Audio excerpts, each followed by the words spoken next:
Talaja marketing યાર્ડમાં મગફળીનો ભરાવો થતાં 2 દિવસ નવી આવક બંધ કરવામાં આવી।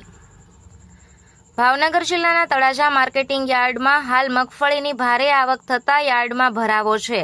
સાથે જ હવામાન વિભાગ દ્વારા વરસાદની આગાહી કરવામાં આવતા યાર્ડ તંત્ર દ્વારા મહત્વપૂર્ણ જાહેર જાણ બહાર પાડવામાં આવી છે।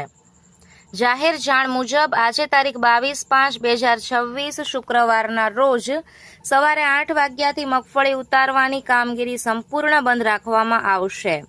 યાર્ડમાં મગફળીનો સ્ટોક વધુ પ્રમાણમાં એકઠો થતાં આ નિર્ણય લેવામાં આવ્યો હોવાનું જણાવાયું છે।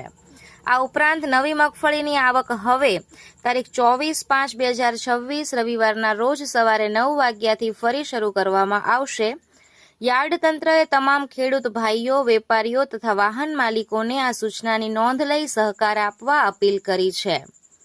હવામાનની સ્થિતિ અને યાર્ડમાં વધતા ભરાવાને ધ્યાનમાં રાખીને લેવાયેલા આ નિર્ણયથી ખેડૂતોને અગાઉથી આયોજન કરવા સૂચના આપવામાં આવી છે।